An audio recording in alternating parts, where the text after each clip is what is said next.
Jens, it was a really emotional night on Wednesday. Has it been hard to park that and move on at all?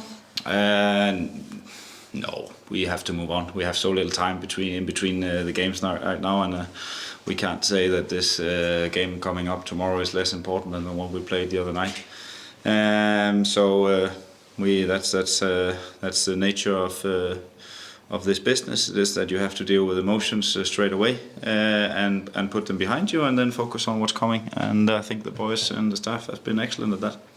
There's so much to play for, isn't there, on this final day, which I guess is great for neutrals and what have you. But how are you sensing this one? Well, look, we are equally excited playing this game as we have been playing, obviously the last one and many other games this season.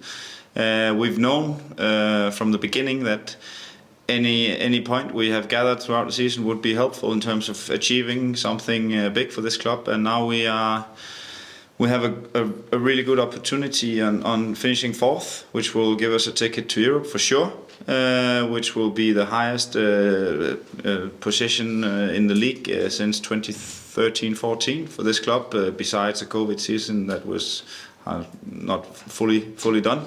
And that would be a massive achievement for us, especially taking into consideration that there was a big rebuild of the squad and the staff, and a lot of new things implemented in the summer.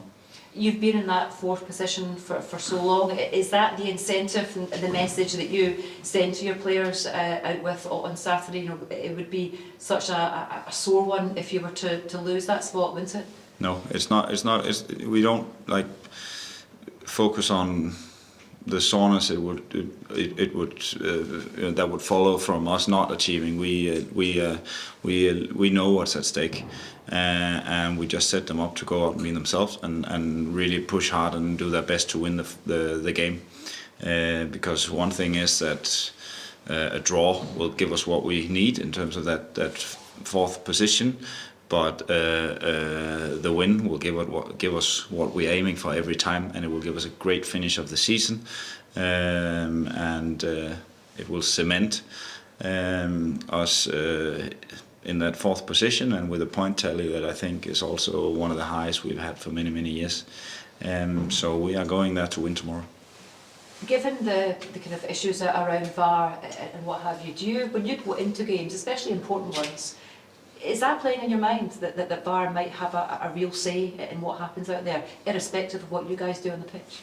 No, it's not like we set the team up to then well, if this happens if there's a decision like this, then we have to deal with it in a certain way. We try to put a team out there that's emotionally stable in all phases of the game, in all states of the game, no matter what result there is.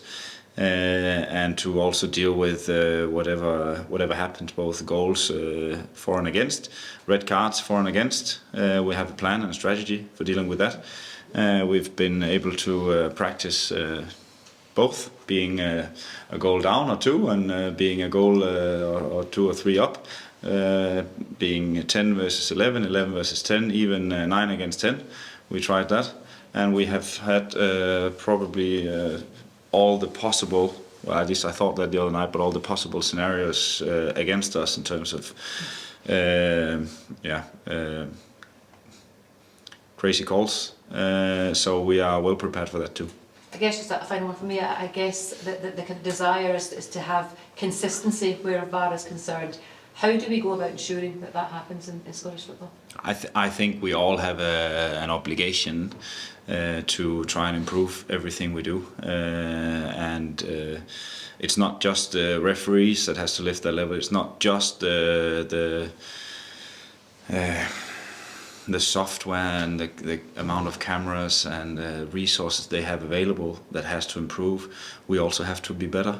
We have to invest in better infrastructure. We need better pitches, we need a better training ground, we need better stadiums. Some of them are growing a little bit old here and there, and we need players to improve. We need better coaching as well, and I just think all round we need to invest and improve to lift the level. So I'm not pointing fingers and anyone say it's because of them or them that things happens. I think we're all ambitious, and I think everyone is trying their best to improve. and are open to also the critique that we get, like we are also trying to look at ourselves when we don't succeed in getting what we want. Yeah, it's obviously the players showed the other night how they can handle a really big occasion and play the football that you've been instilling in them. Does that give you confidence that such a big game with kind of winner takes all, that they will continue to do what you're asking of?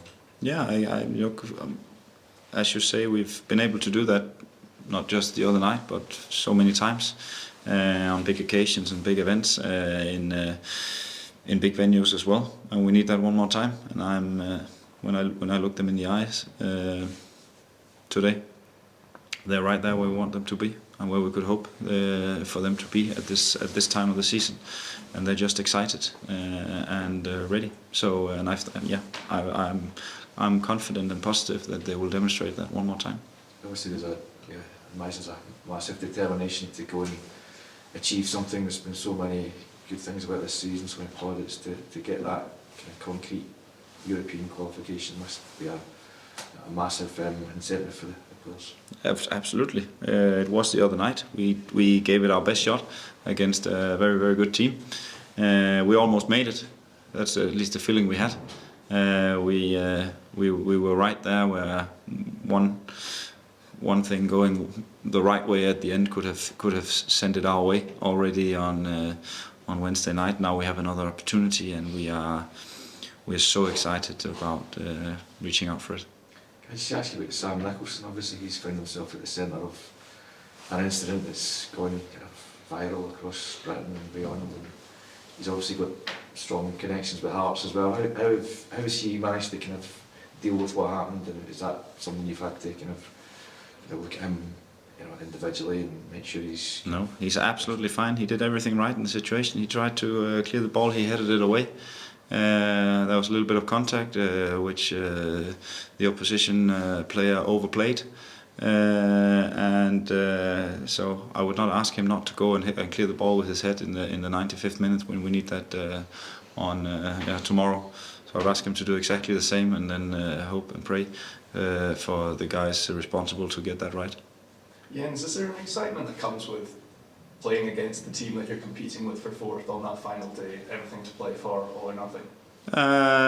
Probably for a lot of other people. I think everyone who shows up on the day, and now again we've sold out the away section, which is fantastic. I expect them to fill up their part of the stadium as well. Everyone will be extremely excited because it is the final opportunity for both teams, and then they have that against each other. So obviously there's and they're playing for the same thing. So it's a massive event for both clubs, and I'm sure that obviously there will be a lot of people following what's going around in Parkhead, but there will also be a lot of people excited about following the event at Easter Road. And in terms of that fourth place, just how important is that for what you're trying to build here for the future? I don't know how you measure that, but it feels extremely important, and I always say the next game is the most important one, but obviously this is the last one. So I think we all understand the importance, and then you can put a number on how big it is, and then we can add something to that. How's the squad looking? Good. Well, she's back. Obviously he can play, and besides that, no news. Perfect. Thank you.